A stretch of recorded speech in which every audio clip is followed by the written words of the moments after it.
Mesdames, Messieurs, bonsoir. Bienvenue à ce journal d'information judiciaire. Au sommaire de cette édition, les affaires de succession ou d'héritage empoisonnent les relations au sein des familles et les juges sont souvent sollicités pour dire le droit.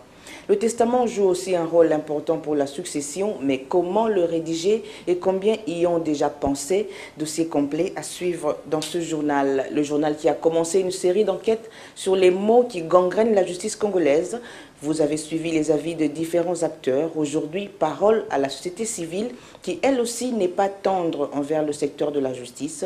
Maître Georges Kapiamba, président de l'Association congolaise pour l'accès à la justice, formule des suggestions et parle aussi du dernier rapport publié par son association sur l'état de la justice en République démocratique du Congo. Parmi les affaires traitées dans les cours et tribunaux figurent en bonne place les problèmes de succession ou d'héritage. Quels sont les droits des enfants nés du premier et du second mariage? La question fait l'objet de débats au tribunal de grande instance de la Gombe, où le tribunal devrait trancher sur l'existence et l'interprétation d'un testament légué par le défunt père. Les familles Ejiba et Mwaluki sont très déchirées à ce sujet et attendent des juges de se prononcer sur une affaire qui a déjà été réglée au premier degré au tribunal de paix. Plus de détails dans ce reportage. Vous allez voir que dans la présentation des motivations du juge, il n'a pas repris tous ses moyens, mais a seulement repris le seul moyen présenté par un expert qui a présenté un rapport, qui lui-même présente d'ailleurs comme un rapport fait dans les conditions ne lui a pas permis de faire exactement son travail.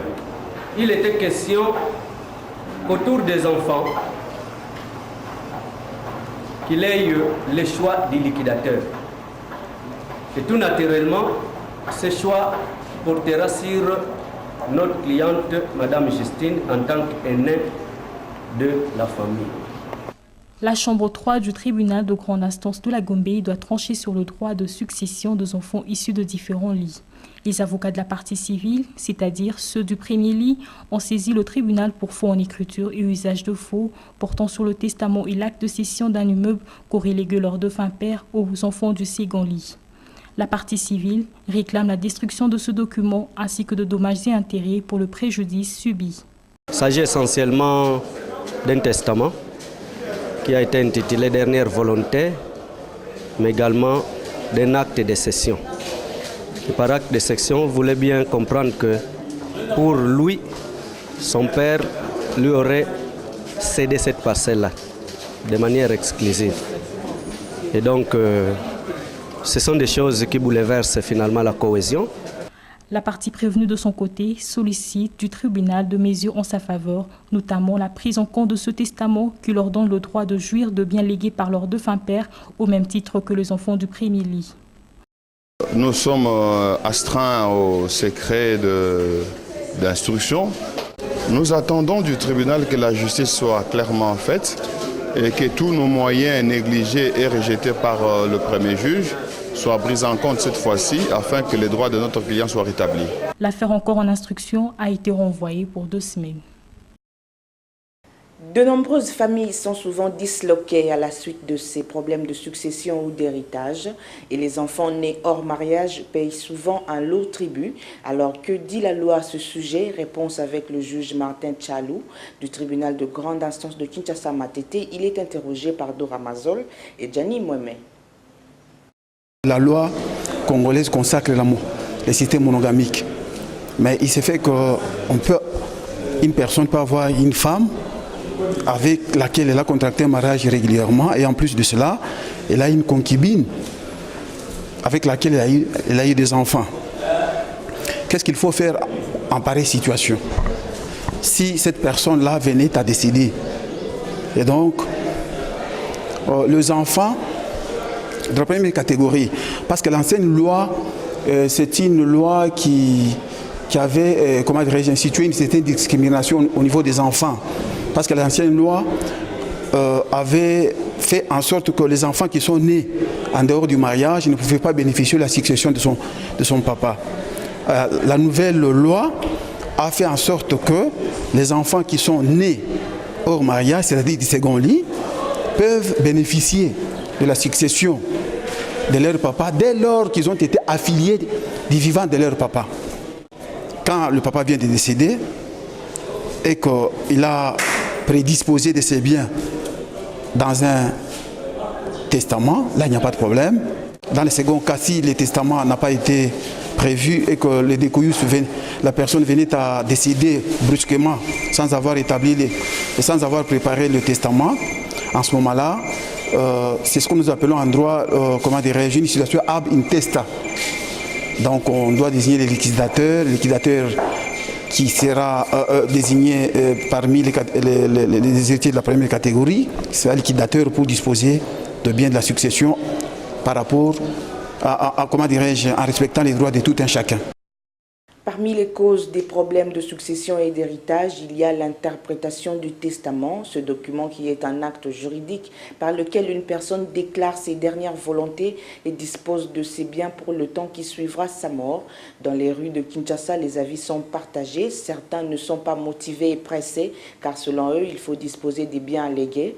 D'autres soutiennent que c'est une garantie pour les héritiers après la mort. Micro-baladeur réalisé par Dora Mazol, Thérèse Massengo et Georges Gano. Aviez-vous déjà rédigé votre testament? Non, je ne passe pas. Je ne passe encore fait ça pour que je ne travaille pas conformément. Je n'ai pas un beau travail pour que je puisse faire tout ça. Comme je n'ai pas de travaux, je n'ai pas d'enfants dans ma vie. J'ai envie de les rédiger, c'est comme je vous l'ai dit, que je suis en voie. Je n'ai pas encore terminé. C'est un document important qui séparera ma famille avec mes enfants et les tiens. L'aîné de la famille qui doit venir de l'Europe, je l'attends. Donc qu'ensemble, avec ses autres frères, on soit là pour essayer de rédiger. Moi, personnellement, je ne l'ai pas encore fait. Mais il faut quand même le faire. Il faut le faire, ça permet de dire, ça c'est votre dernière volonté. Rédiger son testament peut présenter des inconvénients certes, car il peut contenir des clauses ambiguës susceptibles d'être annulées ou de déboucher sur des conflits au moment de la succession. Un testateur, c'est-à-dire le rédacteur du testament, peut-il modifier ou annuler son testament? Je vous propose de suivre cette réflexion, signée Freddy Mansois. Les conflits de succession sont fréquents dans bon nombre des familles congolaises après la mort des parents. Le droit à l'héritage pose encore problème en cas d'absence d'un testament, ce qui est d'ailleurs souvent le cas.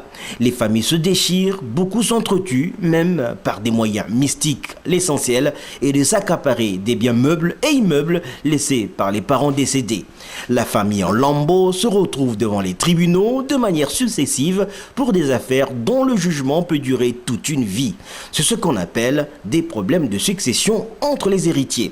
La succession, en termes clairs, le fait de constater la mort d'une personne et appeler à son héritage des ayants droit. Quand la succession est ouverte, les conjoints survivants, les oncles et tantes paternels et maternels, des enfants nés dans le mariage ou hors mariage, mais aussi les enfants adoptifs sont appelés à succéder au patrimoine du disparu.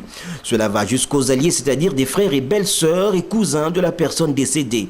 Seul l'établissement d'un testament peut mettre des héritiers des différentes catégories à l'abri des malentendus et d'éventuels troubles.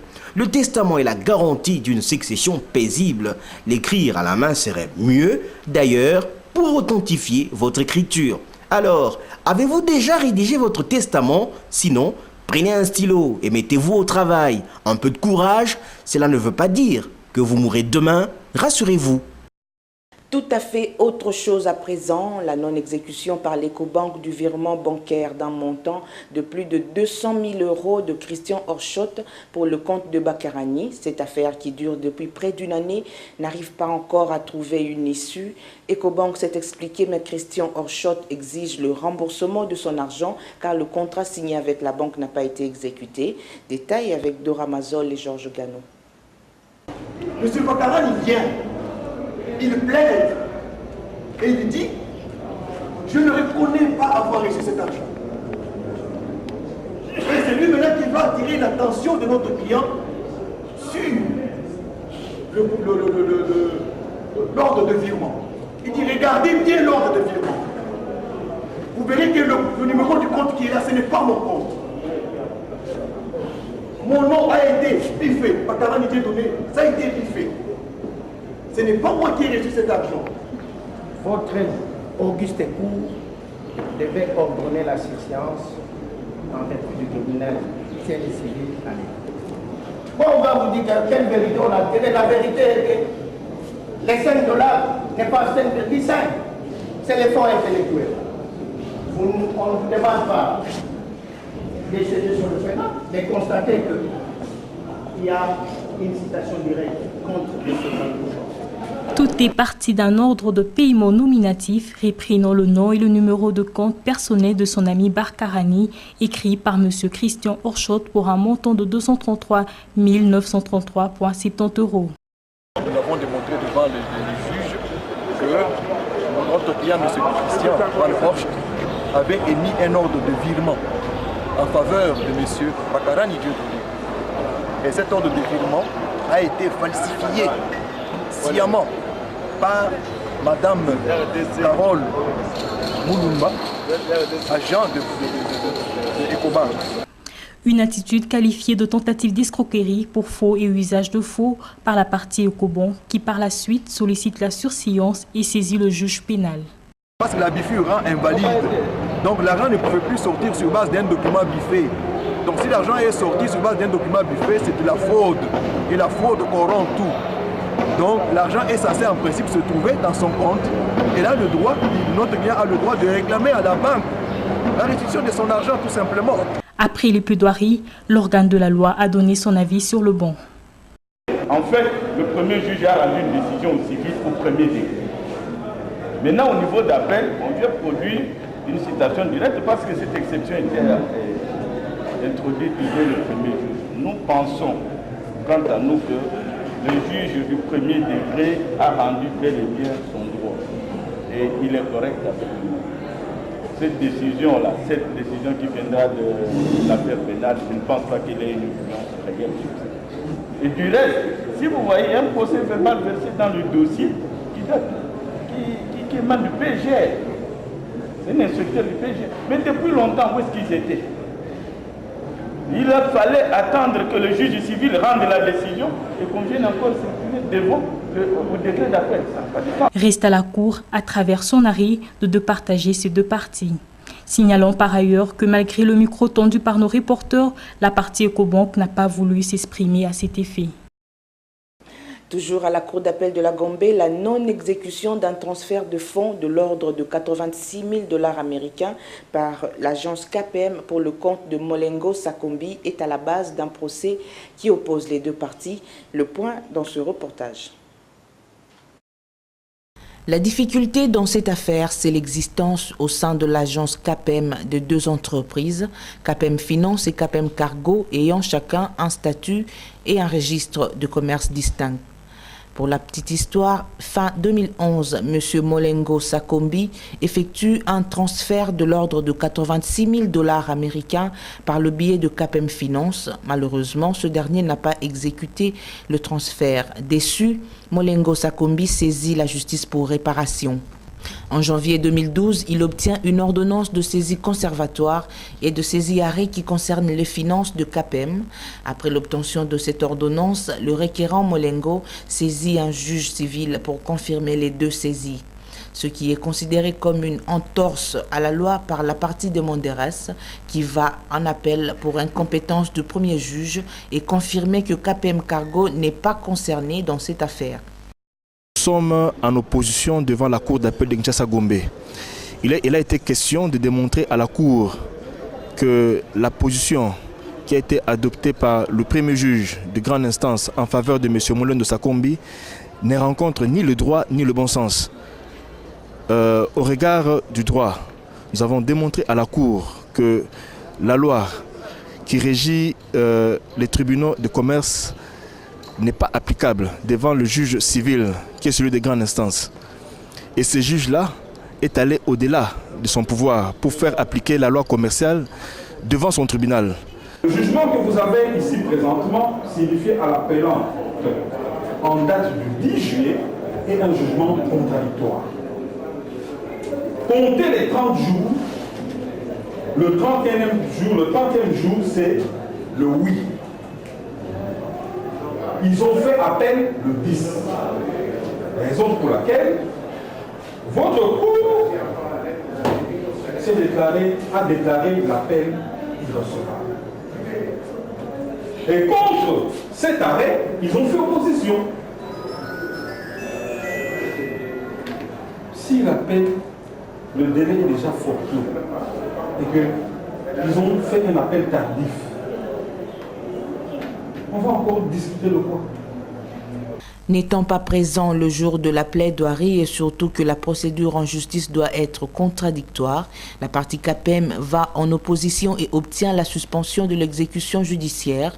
Saisie par les parties, la Chambre 2, présidée par le juge Kazadi, reçoit l'affaire et promet de statuer à fond. Au tribunal de grande instance de la Gombe, pendant ce temps, les juges ont été saisis du dossier qui oppose Munganga Koura à la société DHL. Il s'agit d'un conflit de travail. La partie Munganga accuse la société d'avoir licencié abusivement son client, c'est que conteste la société qui appelle au rejet de l'action. Dora Mazol, Georges Ganou pour le reportage. Le demandeur Munganga Koura, engagé à DHL pendant 16 ans comme comptable, est allé saisir le tribunal de grande instance de la Gombe pour licenciement abusif et sans motif valable de la part de son employeur. Le plaignant réclame son décompte final ainsi que le paiement de dommages et intérêts pour le préjudice subi. Le problème, c'est que tout part d'un licenciement massif fondé sur des raisons prétendument économiques qu'a avancé DHL.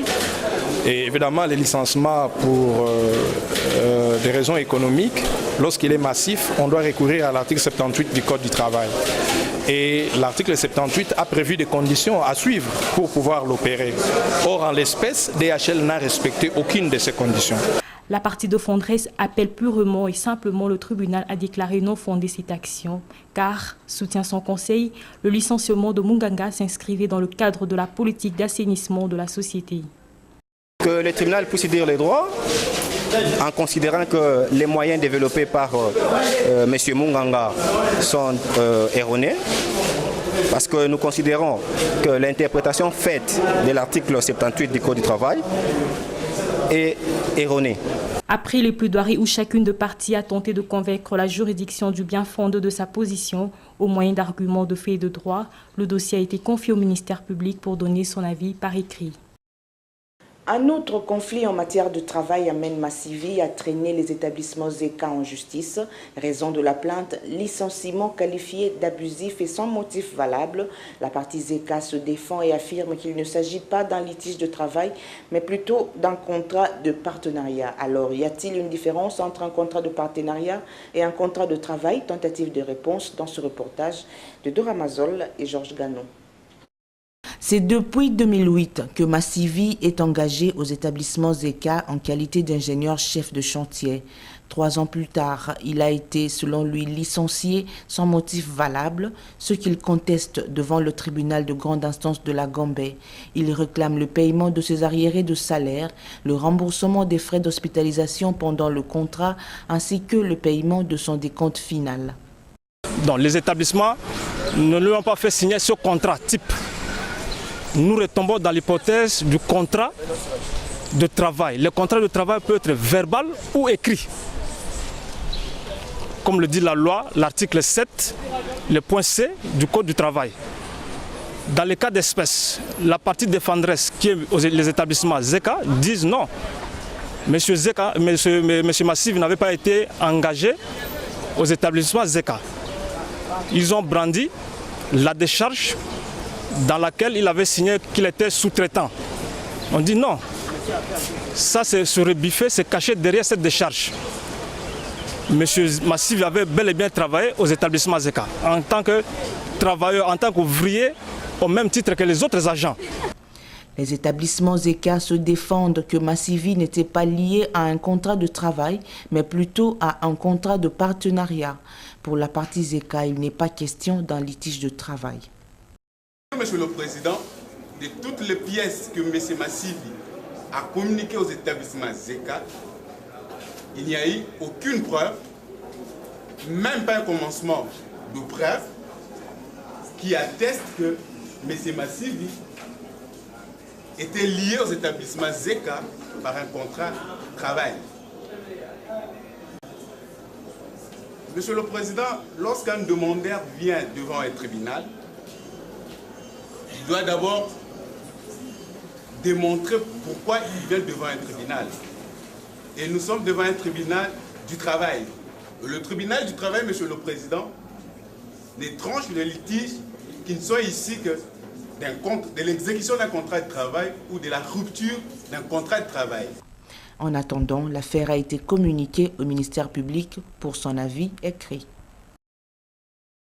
On va se rendre au tribunal de grande instance de Matete où la succession Koumilio est opposée à son oncle Hubert Ibala. La parcelle querellée se trouve sur l'avenue Sfidami dans la commune d'Ongaba. Hubert Ibala, qui se présente comme propriétaire, brandit l'acte de vente conclu avec Gaston Koumilio, ce que rejette en bloc la succession Koumilio qui affirme que l'acte en question est faux.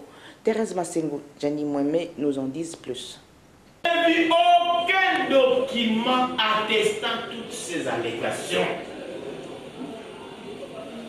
Monsieur le Président, je plaide par rapport au défaut de qualité, défaut même d'intérêt. Pour convaincre, il faut apporter des moyens convaincants, des éléments solides, pouvant soutenir ou sous-tendre votre plaidoyer. Mais je suis ici, aucun élément patent. Pour ce conflit parcellaire entre les membres d'une même famille, les avocats des deux parties ont exposé à tour de rôle leurs prétentions dans le but de convaincre le tribunal. La partie Ibala Hubert, non contente du jugement rendu au premier degré au tripé de Lemba, un jugement qui octroyait la parcelle qu'il a achetée auprès de son défunt frère à ses neveux, vient donc en appel car selon lui, l'œuvre du premier juge est mal rendue à cause du défaut de qualité dans le chef de la partie civile. Les fondements du dossier ici relèvent d'une succession, semble-t-il, mais sans pièce qui dit que ça c'est une succession, qui vient réclamer un bien déjà sorti dans le patrimoine pour dire que non, leur père n'avait jamais vendu cette parcelle, qu'il aurait logé mon client à titre humanitaire. La succession Koumilio, quant à elle, parle de faux en écriture de la part de leur oncle. Les enfants soutiennent donc que leur père de son vivant n'a jamais vendu la parcelle. Le prévenu que nous poursuivons a occupé la parcelle d'Engaba sur l'avenue Filemi, que son défunt frère avait acheté, il l'a placé pour pouvoir y habiter parce qu'il n'avait pas d'endroit, il n'était pas capable d'acheter la parcelle en ce moment-là, il n'avait pas l'argent pour louer. Son frère l'a placé sur la parcelle parce qu'il avait acheté une deuxième à Livoulou où il devait aller vivre. Donc peu après, son défunt frère est décédé, il est resté maintenant, les enfants veulent récupérer leur parcelle. Le monsieur dit non. Il ne peut pas récupérer la parcelle parce que lui, il vend de son défunt frère, il l'avait déjà acheté. Le ministère public n'a pas tardé à donner son avis sur le banc. Au regard des premiers éléments à sa disposition, il invite le tribunal à confirmer le jugement rendu au premier degré dans toutes ses dispositions. Le ministère public que nous représentons ce jour, nous n'avons pas de décision à donner au juge. Quand la personne se présente devant nous, et que moi je le suis au tribunal pour dire à juge, voilà j'ai pris telle décision, suivez ma position. Non du tout. Et étant donné que le ministère public n'est pas en appel, ce qui veut dire qu'il a acquiescé l'œuvre du premier juge. L'affaire est donc renvoyée à la huitaine pour l'audition des témoins.